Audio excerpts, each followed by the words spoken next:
All right, good evening. It's Tyler from Stockscores, and tonight's presentation is on trading styles. So we're going to go through the three different styles of trading that I teach, or that the typical trader would do, although perhaps under different names. So just as an overview of what we're going to do tonight, I'm going to introduce you to the three styles of trading and their requirements in terms of time, expertise, schedule, and personality that suits it best. I'll show you the tools that I use for doing these different styles of trading. I do all three, although I tend to favor one over the other two. I'll also introduce you to some of the processes that I use. So we'll do a process for position trading, swing trading, and day trading, and discuss the different analytical time frames, and then I'll go through the economics of day trading in particular, just to give you a sort of a follow-up from what I discussed in a weekend newsletter recently. This session is being recorded, so I will send out a link to it as long as the recording doesn't have any technical problems. I will send that out to you tomorrow night at about this time. All right, so let's get quickly into the trading styles then. So we've got position trading, swing trading, and day trading. I tend to do mostly day trading myself. I would say 80% of the people that I teach do position trading, although that's getting to be maybe not quite 80% anymore. More and more people want to make a career out of trading the stock market, and so they're favoring swing and day trading. But still, most people have a job. They don't have the time to dedicate to the market, and so most people are managing their retirement portfolios, that sort of thing, with position trading. So let's talk about that one first. The time that it takes to position trade using my strategies is either 15 minutes a day or 15 minutes a week. It's actually possible to do it 15 minutes a month as well. So position trading is longer term trading, but certainly not long-term investing. My typical strategy has a hold period of anywhere from a few weeks to a few months. When you trade on a weekly time frame, that can stretch from months to a year or two, but it would be rare for me to hold stocks longer than that. And the whole idea behind it is that I want to own stocks when they are beating the market. And most stocks don't consistently beat the market over the long term. They have periods when they do very well. It's very rare for a stock to beat the market year after year after year. Not impossible. There are stocks that do that, but most stocks, they'll go for a 2 or 3 month period where they really do well, and then they'll go quiet for a while. And so as a position trader, I'm interested in owning them in that period when they are doing really well. From an expertise standpoint, it doesn't take any more skill than any other style of trading, and you will learn tonight that all of the different styles of trading that I do, day, swing, or position, intellectually are about the same. What differs is that you have to practice more to be a shorter term trader because you have to make decisions quicker. So with position trading, you just have more time to contemplate the stocks you're going to buy or sell. The process that you use to identify them can be stretched out over a longer time period. You can think about it longer. And so in that regard, it is easier. But intellectually, it's really no different than any other style of trading. From a schedule standpoint, you can do your research really anytime you like. You just adapt your approach to the time that you have. So it's quite flexible in that regard. During market hours, you can do your research process in the last hour of the day is not a bad idea, and the first hour is also a good idea, but you can also do it in the evenings. And if you're doing it just on a weekly basis, you can do it on the weekend, 15 minutes on a Saturday to try and find 10 to 15 good trades a year to put in your longer term retirement type portfolio is certainly doable. And I'll give you a sense of the tools that we use to do that. I'll demonstrate those later on. From a personality standpoint, I think you have to be fairly methodical and not be a procrastinator, because you do have to do that research work on a regular basis, whether it be daily or weekly. You tend to be, if you're a position trader, more thorough. You want to look into the companies in more detail, but maybe not so interested in the market as a day or swing trader. It's, to you, the market is a means to an end, whereas for the more active trader, the market is a fun thing to do and a bit of an adventure, if you want to call it that. So, I find that those who are retired, who just want to manage their money and, enjoy life, play golf, travel, that sort of thing, that's more what position trading is suitable for. Or certainly if you're not retired but you have a job that you go to every day, you don't have a lot of time, then position trading is also good because it just doesn't take a whole lot of time. Now, when you are learning how to position trade, it takes more than 15 minutes a day or a week because you got to learn the skill. Once you've developed that skill, you can do your scans and that sort of thing that I'll show you in a little minute here in a relatively short amount of time, so it doesn't have to take a lot of time. All right, let's talk about swing trading now. Swing trading is holding stocks for anywhere from 2 days to a couple of weeks typically. It takes 1 to 2 hours a day to do the research. You don't have to do it every day, but if you want to identify good trades, you can actually do it in less than an hour. Most of the good swing trades show themselves in the first hour of the trading day. So if you have the time to check the market for that opening hour, and depending on where you live in the world, that time will differ. For where I live, that's 6:30 in the morning till 7:30 in the morning, to identify the stocks that have that good potential for swing trades. You can do it all day if you want, but 80% of the trades or 80% of the opportunities show themselves in the first hour, maybe 2 hours, but not really. And then you can make exit decisions sort of casually monitoring your holdings through the day. I have an app on my phone that gives me real-time price quotes and charts and that sort of thing. So I don't have to be nailed to a desk to swing trade. I'll do my swing trade work in that opening hour, and then I'll casually monitor my holdings through the trading day, maybe checking them 3 or 4 times a day on my cell phone. And so you don't have to be too nailed to it. You can do it on an iPad. Anywhere that you can get an internet connection is suitable. From a schedule standpoint, as I said, the opening hour is the most important. The closing hour is I guess the second most important, but certainly not as essential as the opening hour. And then again, the ability to just check the market a few times a day just to see if you have an exit signal on a stock that you own is not a bad idea. And so I think this is suitable for the person who has a job where they have some flexibility, where they can sort of check the market on that opening hour, and then their job or their lifestyle allows them to sort of check the market through the day, but they have other things to do, better things to do than watch the market. From a personality standpoint, I think you have to have a greater like for trading to be a swing trader, simply because you're going to spend more time doing it. But you also want that flexibility. You don't want to be nailed to a desk all day. You want to do whatever you do, but you still really enjoy the market and like to trade.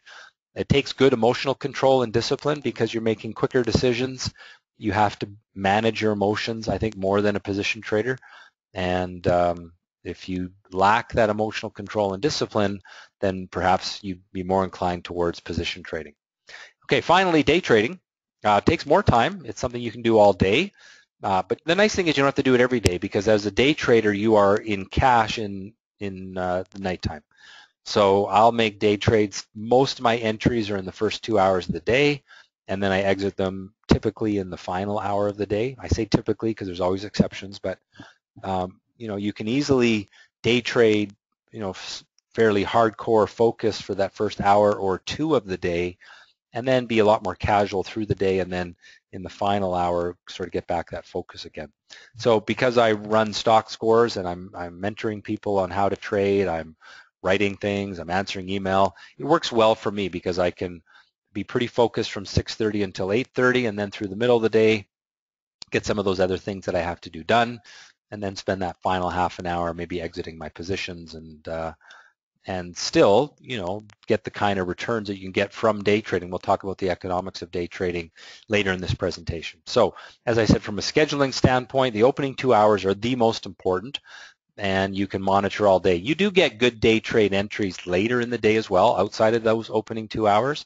But, if you were to not be that focused after the opening 2 hours, you might miss a few trades, but it's not going to be real critical to your overall performance, because most of the signals, entry signals using my strategies anyway, come in the opening 2 hours. From a personality standpoint, I think you have to love the market, you have to love trading.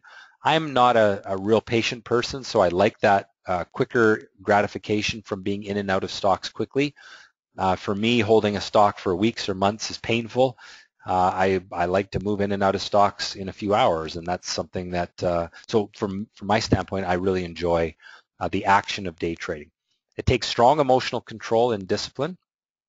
From an expertise standpoint, day trading is no more intellectually difficult than any other style of trading, but you have to think quickly. You have to be able to do basic mathematical calculations quickly to calculate position size. And for the most part, I do that in my head. I'm not jumping to a calculator. So, if I want to buy a stock that's moving fast, I got to decide in 2-3 seconds how many shares I'm going to buy based on my entry point, my stop loss point, my risk tolerance. And those sorts of concepts are taught in the various courses I do, but most of you are somewhat familiar with my approach, and so I know that you'll have an understanding of reward for risk and that sort of thing. All right, so let's talk now about tools. And the first tools we're going to use is the Stockscores tool. So I can jump over to stockscores.com, and here we have the market scan tool. And this is what I will use for many different strategies. I would say it leans more toward position trading, swing trading somewhat, day trading less so, although it is a great tool for building your day trading watch list. The market scan tool is a filtering mechanism that you can go through the entire market in seconds. So for example, if I'm a position trader and I want to run my Stockscores Simple strategy, I can select Stockscores Simple for Canada. I can click on the Market Scan Report button, and in a blink of an eye, I have 29 stocks that meet the criteria of that strategy, and then I inspect those charts one at a time. We'll come back to the process in a minute. So you can see that from a time-saving standpoint, this tool is very powerful. There's thousands of stocks that trade in the market, and we don't have time to look through that many, but because there's some very simple trigger points that often come when stocks are starting to outperform the market, this tool zeroes in on those trigger points, and it can get you to the best stocks quickest. And you can do this throughout the day, you can do it in the evenings, you can do it on the weekends. It's a real time saver, a very efficient tool. We'll come back to how that tool works. So that is the Stockscores tool, and as I said, you use it mostly for position trading, somewhat for swing trading. It is a help for day trading, but for day trading and somewhat swing trading, real-time information becomes more essential. And so for that, I use another tool called TradeStation. TradeStation is not the only way to do this. There's other real-time charting programs. My broker offers one, so I trade through a broker called Disnat, and they give me a platform, something called DD Plus, which allows me to buy and sell and look at real-time charts, that sort of thing. Because I trade actively enough, I get that tool for free.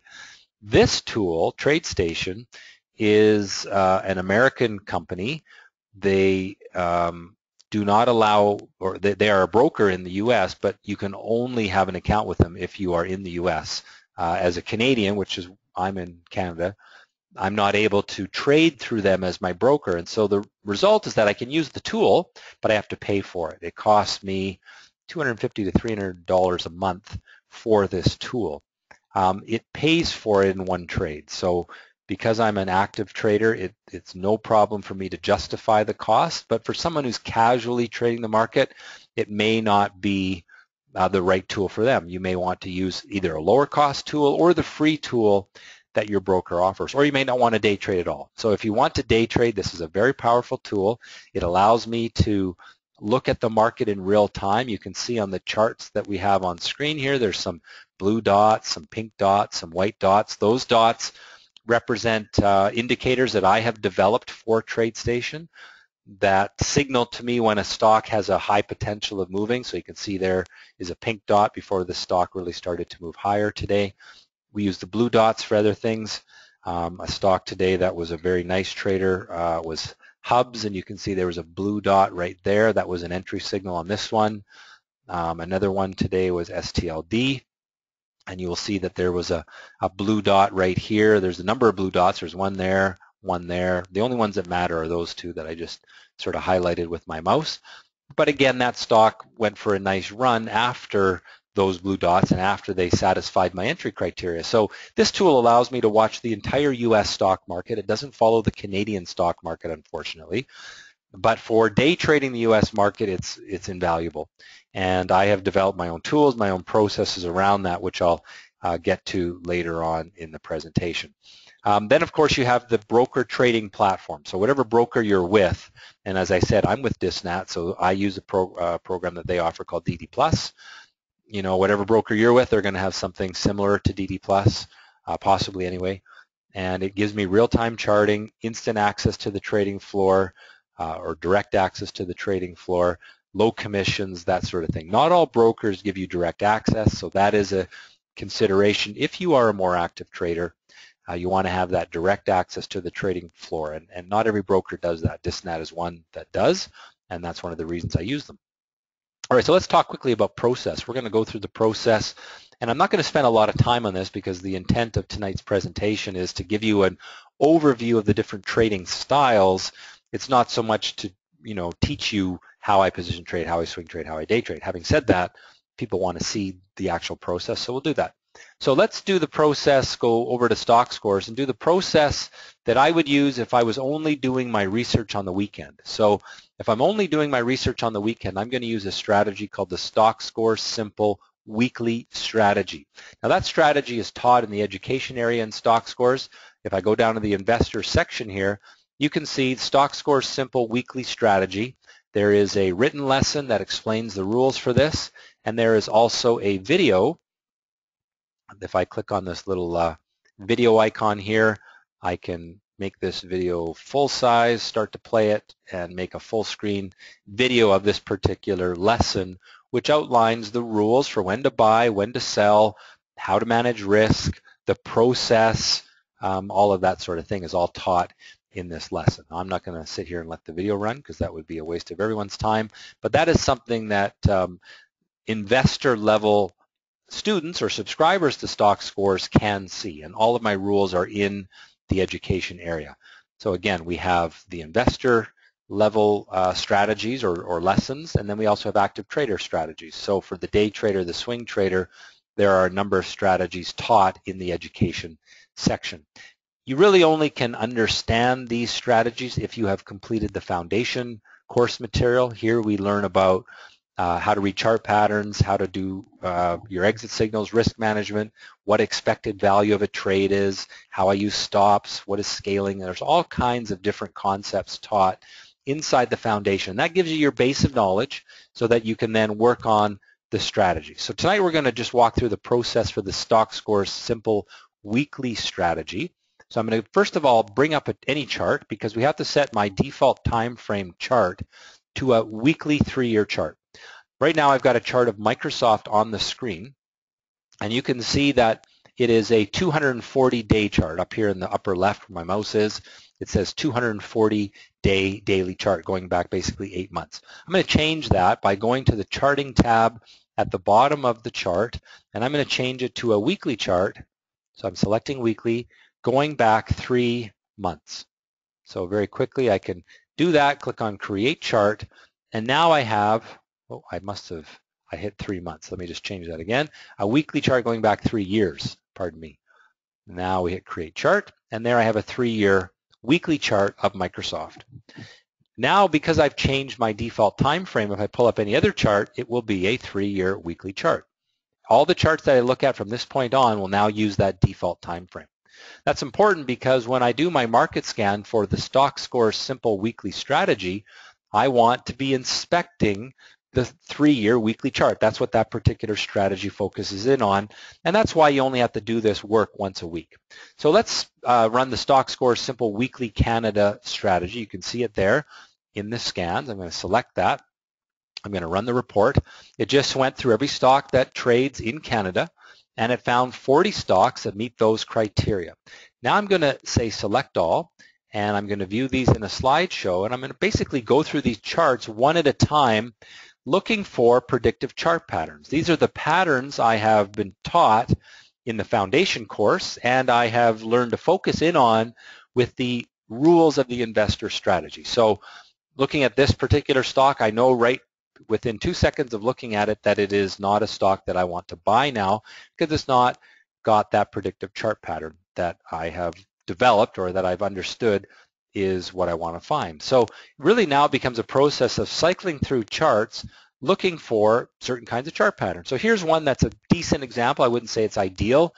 It is a stock breaking from a pattern called a cup and handle pattern. You can see on the right-hand side, there's about 3 or 4 weeks of pretty quiet trading, and it stopped. The stock went up to $2 back in January of 2014, got stuck again in the early spring of 2014, and then this year in February, March, it got stuck there again.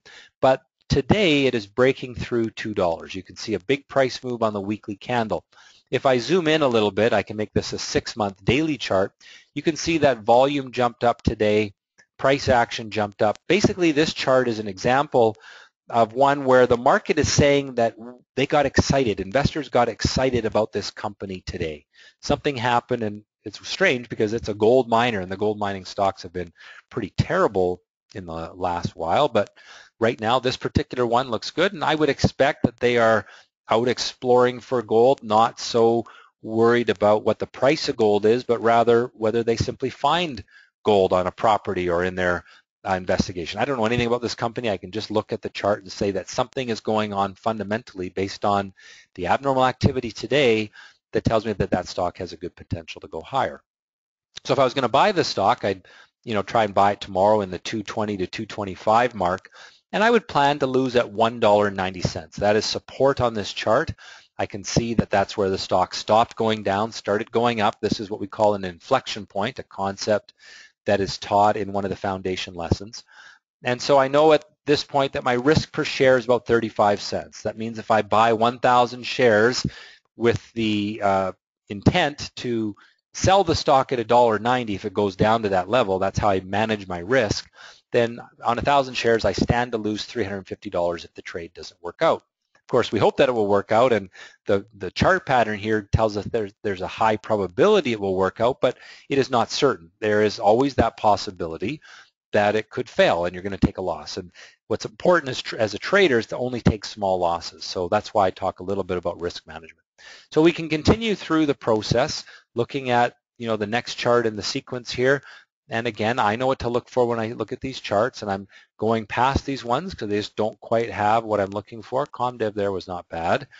And once you've learned the rules and you've practiced this a little bit, you can literally go through the charts giving just 2 or 3 seconds to each one. Here's another one, Transcontinental. Looks like a pretty good chart today. It's got a pattern called an ascending triangle pattern, breaking through resistance. Let's just jump to a 6-month daily chart. And there I can see that there's been some price action taking the stock up through resistance this week. Volume isn't real strong, so that would be a negative on this one. So I would call this maybe rated a 7 out of 10. It's good, it's not great, but it does meet the criteria of the Stockscores simple weekly strategy. All right, so that is the process for position trading. And I've just given you one example. We have 4 or 5 strategies. Each strategy has its own process, but it's essentially the same as this. Now, once you get good at doing this, you can actually use something called the gallery viewer, which allows you to go through 10 charts in a page and cycle through the process much quicker. And this is where you can really start to do the research of the entire market.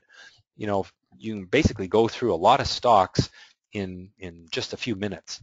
And so when I talk about being able to research the whole market and look for opportunities in 15 minutes a week, it takes some practice, but it really, because the tool is so efficient, you can get to be at the point where you can go through them this quick. So I'm just going to cycle through the rest of these just to see if there's anything else I like.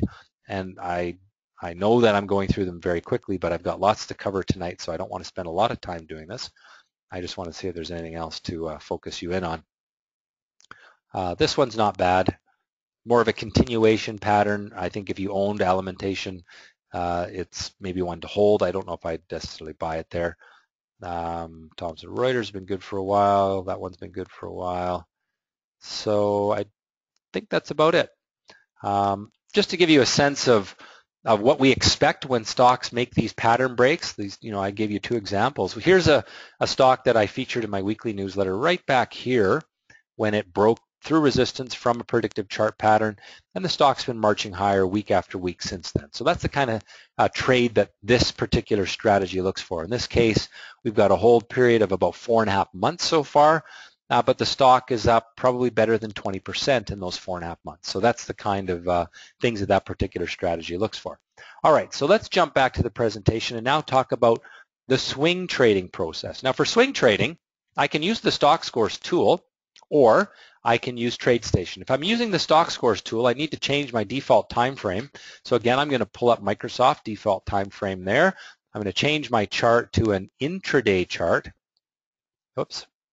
And I'm going to make this a 30-minute chart going back 15 days.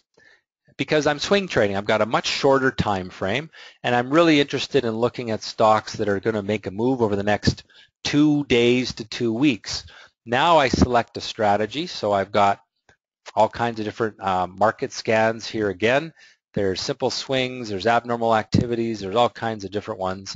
I'm not sure which one I'm going to do here. You can also make your own, so I'll do that. I'll say show me all the stocks that are up 3% today, breaking through 15-day resistance with a sentiment score greater than 50, and traded at least 1,000 times today. Run that report, and there's 100 stocks that did that. So it was a pretty strong update today after the Fed announcement on interest rates. Caused the market to rally from being down over 100 to being up nicely into the close. And so now I start looking for patterns on this chart. And there is a pretty good pattern on the intraday chart. So it's the same concept as we were doing before, but before we were looking at a 3-year weekly chart. Now I'm looking at a 2-week 30-minute chart. And I can see a breakout right at the end of the day on this stock, Prometic Life Sciences, breaking out from a cup and handle pattern. There's the cup, there's the handle, there's the break, strong volume at the close.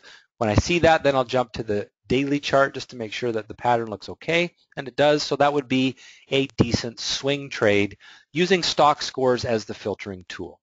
I can also use TradeStation as the filtering tool. So I've got a scan here called gainers. I can run that.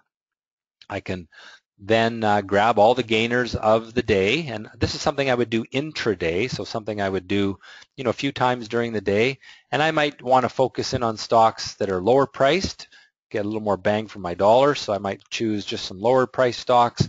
And then I drop into this screen here with something called radar screen, which is going to calculate for an indicator that I've written called an action candle. An action candle tells me that the stock was behaving abnormally on a 13-minute interval. And so I can see right at the close today, one of the stocks that I grabbed was doing that. And if I make this a 13-minute chart, you can see that there is a pink dot on that candle. That pink dot is an action candle. Now in this particular case, it doesn't have the pattern that I want, so I would pass on that one. But that's really the process, is you run a scan in TradeStation, look for gainers, and then get the program radar screen to look for action candles, which is the key concept of that strategy. The computer does most of the work. You just have to sort of cut and paste different lists through the process and ultimately inspect the chart. So that is how we swing trade with TradeStation. Now I'm going to show you one more thing in terms of process, and that is day trading. So again, with day trading, I run the same scan, the gainer scan, but here one of the emphasis that I have is on liquidity. I want stocks that are very actively traded. So I'll grab only the stocks that I believe will trade 15,000 times a day. That's very actively traded. There's actually a lot today that did that. And I can then paste them into this screen, which tests them for abnormal volume. That's one of the key criteria I have for day trading. And there ended up being, well, it looks like maybe 10 stocks here that were trading with statistically significant abnormal volume. Now, STLD was one of them, and it's a stock that met the criteria of one of my strategies, something called an intraday pullback play. I'm going to just erase these lines here so we can see this a little better. So with this particular strategy, I focus in on the blue dots. That's a special indicator I've written that looks for stocks breaking from pullbacks. And you can see that there was a blue dot there. That was a good entry point. There was another one there that qualified. The rest of them on this screen don't really qualify as entry signals. Actually, that's not true. This one here also qualified. So if we use the first one, and then I do something called draw risk-reward lines, I'll just draw my risk-reward lines like that. And what this basically means is that if my risk was the difference between this green line and the yellow line, so my stop loss point was at the yellow line, so I'm buying at 1946 with a stop loss at 1929. My risk per share was 17 cents per share. If I bought 1,000 shares, I'd have $170 worth of risk. By the end of the day, it went up 1, 2, 3, 4, 5 times risk. You can just count those lines, 1 line, 2 line, 3, 4, 5. So it closed up 5 times risk. That means if I risked $170, I made 5 times that risk amount on this trade. I made, what is that, $850 on this particular trade, risking 170. Now, if I risked $1,000, then I made 5,000. If I risked $100, I made 500. Hopefully you get the idea. And again, I'm going through this stuff really quickly tonight because I'm trying to give you an overview. This is being recorded as a video, so you can go watch it later, slow it all down, let everything sink in. But a lot of these concepts are what are taught in the Foundation, the Investor, and the Active Trader course. I'm trying to give you the broad strokes tonight with this process. So that is the process that I use for day trading, and really it becomes simply building a watch list of stocks that meet my criteria for a watch list and then monitoring them for an entry signal. So on HUBS, there was an entry signal right there. And this one, by the end of the day, earned 3 to 1, just under 3 to 1 reward for risk. STLD earned 5 to 1 reward for risk. Now, keep those thoughts in mind because we're going to come to the economics of trading in just a moment.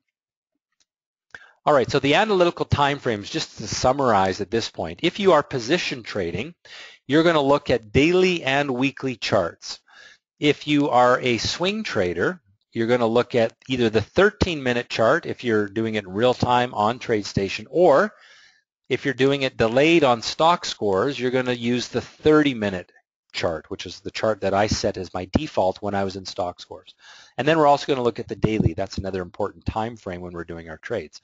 If we're day trading, I like to look at the 2-minute and the daily chart. So the 2-minute being the most important, but I always take a check of the daily chart as well. So those are the kind of the time frames that I like to use. Some people use different time frames when they're day trading. Some people trade off 1 minute, 5 minute. In the 25 years of trading, I would say I've shortened my time frame over time. I used to trade off the 5 minute, and I've now gone to the 2 minute because the markets move quicker. I find 1 minute gives too many bad signals, so I don't use 1 minute. So I like 2 minutes. All right, now let's talk a little bit about economics of trading. There's a concept that you really need to understand, and that is reward for risk. So jumping back to TradeStation, I drew these lines on here, and they are a representation of the reward for risk of the trade. So with Hubs, the entry signal came at $40.36, and the stop loss on this trade was at $39.86. That means that the risk per share was 50 cents. If you buy one share at $40.36 and you plan to lose at $39.86, then your risk per share was 50 cents for one share. If you buy 1,000 shares of this stock, then you would be risking $500. If you buy 200 shares of this stock, you would be risking $100. So that's the risk component. The reward component is how many times the risk do you earn on the trade. So at the first blue line here, it's up a reward for risk of 1 because it's basically up the same space. So at that point, if you bought 1,000 shares, you were making $500. At the second line, you're now earning 2 to 1 reward for risk, so that's $1,000. And then at the close, it just hit the third reward for risk line. So at that point, that $500 worth of risk is now making you $1,500. So that's the key metric that I use when I am judging my success or my profitability in the market, reward for risk. So then the question becomes, how much money do you need to do this stuff? And when day trading, and an article that I wrote for my weekly newsletter recently talked about the economics of trading. Now historically, well, there's another number we need to talk about first, and that is your risk tolerance number. So remember I said, in this example, I said if I'm buying 1,000 shares, my risk is $500. That $500 is my risk tolerance. All right, so if I'm willing to lose $500 on any one trade, then I would buy 1,000 shares of this because that would have me risking $500. So your risk tolerance is how much you're willing to lose. So really when you talk about how much capital do you need to trade, it's really a multiple of your risk tolerance. So if your risk tolerance is $100, then I would say that you need somewhere between $10,000 and $20,000 to trade with that amount of risk tolerance. And that it factors in the fact that you can use margin when you are short-term trading. And when you're day trading, you can use 3 to 1 margin. What that means is if you put $10,000 into your brokerage account and they give you a 3-to-1 margin, you're going to have $30,000 of buying power. When you hold positions overnight, they cut that back to 2-to-1. So if you're holding stocks as swing trades or as position trades, then your margin is down to 2-to-1, so double your buying power. So if you have $10,000, that becomes $20,000 of buying power. And then the other question is, how many positions do you want to own at one time? Well, that's a function of your capital base as well. I think having more than 10 is not necessary. When I day trade, I don't like to have more than 5 because it's just too many balls to juggle. All right, so let's go through the economics of trading based on yesterday's trades. I finished this during the day today, this presentation, so I didn't know how today would pan out. So I'm actually going to jump you to the Excel spreadsheet that I made for this today. And that's not the right one, so I just got to find the right one here. There we go, trade economics. All right, so what I did in this spreadsheet is I put down all of the stocks that gave entry signals on my intraday pullback strategy yesterday. So just going back to the process, my first step is to build a watch list of stocks, and yesterday there was maybe, 8 stocks on the watch list, 7 or 8. And then I watched those stocks for entry signals using different strategies. So my intraday pullback strategy is the one that I was watching for these 5 stocks. So the first stock, BDE, had an entry price of $9.19, a stop loss price of $8.97, and using a $250 risk tolerance. Okay, that's what that number means right there. I could change it, but I've got it set to 250. I would have bought 874 shares. We round that up to 900. And that meant a position size of $8,000. And in this case, that trade was stopped out for a loss. Okay, so this trade was a -1 loser. And I should have put that in here. So this would be minus 250. There, whoops. There we go. All right. Now the next trade, ESPR, had an entry price of $87.05, support of $86.19, giving a risk per share of $100 or $12, which meant you would buy 250 shares. I've got it here as 224. We round off to 250. That meant a position size of $19,000. But remember, when you margin, you only need 1/3 the capital. So even though the position costs $19,500, you would only have to put up 1/3 in that sense. Now this stock at the closed at $99.56. So if I just assume that I don't look for any other exit signal except sell at the close, in this case, be out at $99.56, which meant a $2,800 profit, which was a risk reward of 11.19. So that trade earned 11 times the risk. It was risked. Risk was $250, and the reward was $2,800. That is 11 times risk, okay? So that's what these numbers mean here. Now, I'm not going to go through each trade, but what I want you to focus in on is the total capital required to do those 5 trades was $170,000. However, with margin, you only had to put up $56,000. That was a multiple to risk of 227 times. That means that this capital required was 227 times the risk tolerance amount. That is abnormally high. This number tends to be closer to 100. However, yesterday, we had some pretty expensive stocks that gave good entry signals. ESPR, $87 stock. American Airlines, a $53 stock. Mobileye, a $43 stock. So they're more capital intensive because they're more expensive. And that's just the way the day was yesterday. Some days you play $4 stocks, $5 stocks, and you really don't need nearly as much capital. But I just had to take a recent example. That's the one I chose. And so that's how the day worked out. Now, across these 5 trades, the total risk tolerance, I actually got to correct my spreadsheet here because I didn't add these up right. I didn't include the loser. So let me just include the loser there and also this. There we go.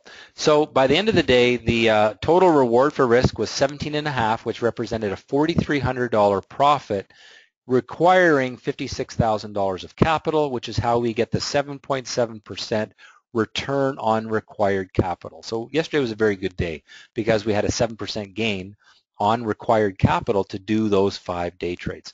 They're not all like that, but you get a day a week like that where you get a real big mover. So last week, the big day was actually Friday. Fridays are normally a slow day for trading, but there was a big mover on Friday called, I don't even know what it's called. The symbol is GWPH. You can look it up. It made a big move on Friday, and the reward for risk on that particular trade, I think, was 8. And so it was another decent day. So those are the economics of trading. Now, I've done this for day trading, but we use that same concept when we are swing trading, when we are position trading. That's how we judge our performance. We look at reward for risk. We look at return on required capital, and I also want to see how capital intensive it was. Yesterday was a highly capital intensive day because we had to have 227 times our risk. Most days that's going to be closer to 100. It's really a function of the kind of stocks that are making moves. Yesterday there was mostly large caps. All right, so if you want to learn how to do this, what I've done tonight is to give you an overview of the different styles of trading. We talked about position trading, swing trading, and day trading. If you want to learn more, for those of you that aren't my students already, I know many of you in here tonight are, but that's something that you can do. You go to stockscores.com/learn, so you just jump back to the Stockscores website and either go to the home page and just click on Learn to Trade with the Stockscores approach right there. It'll take you to that URL, which is stockscores.com/learn. And there's videos there on different courses that we have. We have the foundation course, the investor course, and the active trader course. You can start with one and upgrade. You can take the active trader immediately, and it gives you the ones below it as well. So essentially, if you have the foundation, that's $995. The investor course is $2,495, and the active trader is $3,495. Active trader includes investor, investor includes foundation. That's a quick overview. And all these videos here will explain that and how it all works. So for those of you that are interested in learning this, there is that page where you can get some more insight into how the strategy works. All right, so I'm going to answer some questions now. I've got a couple here, and if you have some questions that you've been holding back on, now's the time to type them in, and I will just read them here. So one question, the first question I'm going to answer is it correct to say that most stocks pop at the opening, then settle down, fall back after 10 or so? In other words, should one never buy at the market price at the open but wait a bit? I think it depends on the stock. So my strategies, I'm happy to buy them in that opening half an hour because I've got a set of rules that I know puts a higher probability that that stock will not pull back, but it will in fact be the one that rallies. Now, so using today's examples, here's HUBS. It gapped up on the open. That's a pretty big jump. And for the first half an hour, it didn't really do much, and then it started to perform through the day. So sometimes they'll go right away. Sometimes they take all day to build. You know, you take a look at STLD, which was the other good one today. You know, the entry signal was at basically 10 o'clock, just before 10 o'clock.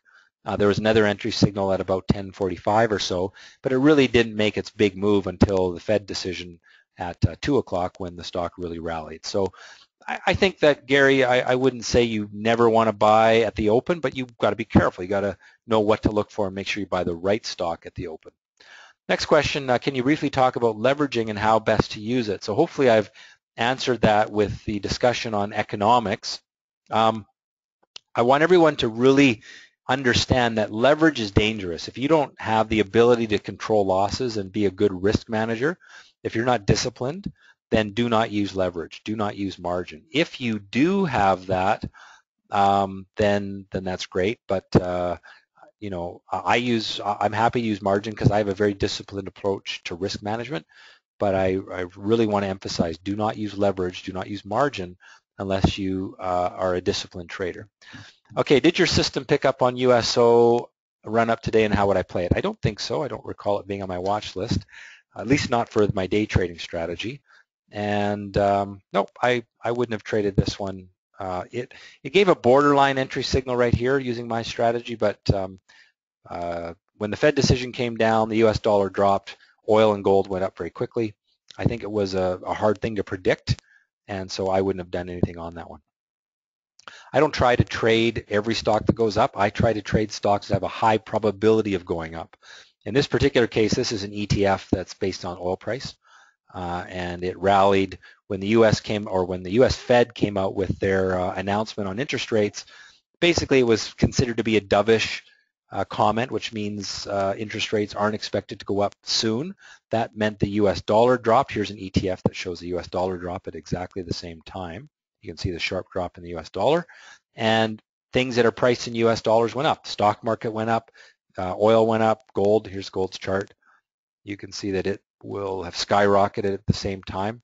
And if I had been watching it individually, it does meet the criteria of my simple swing strategy, but I probably wouldn't have taken these ones. I didn't. The reward for risk of them, because they pop so fast, wouldn't have been great. All right. Did you say TradeStation can only use for trading the U.S. market? That is true. The TradeStation does not cover Canadian markets. I still trade Canadian markets myself, but I use my brokerage platform for my broker Disnat. Unfortunately, TradeStation doesn't have Canadian data. So I use TradeStation just for U.S. stocks. There's tons of trading action. I'm a Canadian. It doesn't matter to me whether I buy a U.S. stock or Canadian stock. It's just a symbol. There's no other things to worry about in terms of having to file taxes or anything like that in the U.S. You don't have to do that unless you're maybe owning dividend income producing stocks. But I'm day trading stocks. Doesn't matter. Should one consider inverse ETFs when the markets are trending down? Absolutely. I like to trade the VIX, VXX, when the market corrects. So you'll see the VIX drop today because the market went up. But when the market's going down sharply, this tends to go up sharply. So I traded it a lot in October because in October, I'll just expand this chart here, the VIX really rallied. That's when the market was selling off. And I made a lot of money trading the VIX just in a relatively short amount of time. So I'm happy to do that when the market is in more of a corrective phase. Okay, next question. Why is it that traders who have such a good system want or need to sell their system, I guess is the question. I don't know why other people do it. I'll tell you why I do it. I've spent over $1 million developing my tools. I've spent, every month, I spend $10,000 a month for data for those tools. And it's tools that I need, that I like to use, and so I would rather share that cost over lots of people. I don't teach a lot of people. I'll teach maybe 100 people a year. I know some companies are in the business of teaching. I'm in the business of trading, and I teach, and I have tools, and I have courses and that kind of stuff. I mean, I'm not going to lie to you, it's a decent income that I get from that as well, but I don't consider it my primary occupation. And you should sort of understand that it's expensive to build things like the Stockscores website, and just for the data and the hosting and everything every month, like I said, it's $10,000 a month that I have to write a check for. So that's sort of my justification for it. I'll teach a class 3 or 4 times a year and then have the home study version as well. Hopefully that answers your question. Don't see any other questions coming in, so I think that means I can wrap it up. I'll just put this screen back up there. There's the URL. If you have an interest in learning my approach to the market, you can take a look at that page and get some information. If you have any questions, I should put my email address on here. I don't know why I don't have that. Let me just type it into one of these pages here. Normally I put it on the screen, but if you have any questions for me after the fact, there's my email address. I will just move this up a little bit and make this go like this again. So there you go, tylerb@stockscores.com. If you think of a question tomorrow that you wish you would have asked me tonight, certainly feel free to email me, tylerb@stockscores.com. I'm happy to answer any questions you have. And hope that you found this valuable. I did record this as a video, so I will send out a link to the video tomorrow night about the same time. It takes a while to compile the video and that kind of thing and upload it. So look for that tomorrow night around 6 o'clock Pacific time. That email will come out. I want to thank you all for joining me tonight. I've got a whole bunch of webinars planned for April and May, and that schedule will be posted soon.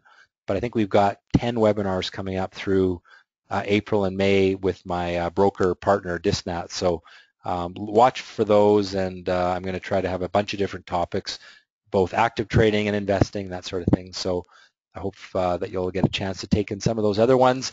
The details on it will be posted on the Stockscores homepage. Just go to the homepage here, and upcoming webinars, that'll get filled out in the next couple of days, and like I said, it'll show the first 3, but we've got lots more coming. So keep an eye on this area here for upcoming webinars. Thank you very much, and have a great night.